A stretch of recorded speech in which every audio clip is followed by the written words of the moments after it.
మైథిలి అలాగే సీతాకాంత్ వాళ్ళిద్దరూ కూడా అలా నడుచుకొని వెళ్తూ ఉంటారు. వెళ్తూ ఉండగా ఇంతలో అక్కడ ఉన్న మైథిలి అయితే హీల్స్ వేసుకొని సరిగా నడవడం రాక తనైతే ఇబ్బంది పడుతూ ఉంటుంది.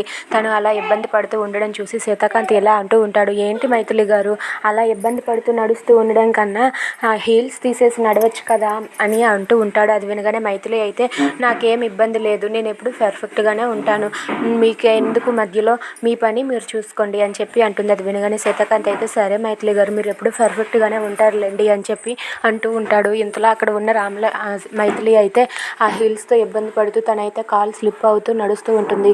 అలా వాళ్ళిద్దరూ మాట్లాడుకుని నడుస్తూ వస్తూ ఉండగా ఇంతలో తన కాలు అయితే ఒక్కసారిగా స్లిప్ అయి తన కింద పడిపోబోతుంది. ఇక అది చూసి సీతాకాంత్ అయితే మైథిలి పడిపోకుండా గట్టిగా పట్టుకుంటాడు. అది చూసి అక్కడ ఉన్న మైథిలి అయితే ఒక్కసారిగా షాక్ అయ్యి అలా ఉండిపోతుంది. ఇక మైథిలి అయితే సీతాకాంత్ ఒడిలో పడి ఉంటుంది. అది చూసి వాళ్ళిద్దరూ కూడా ఒకరి కళ్ళల్లో కళ్ళు పెట్టి చూస్తూ ఉండిపోతారు. అది చూసి సీతాకాంత్ అయితే నవ్వుతూ ఉంటాడు, చెప్పాను కదా పడతారని, అలాగే పడ్డారని చెప్పి అంటాడు. If you like this video please like, share and subscribe friends. Thanks for watching.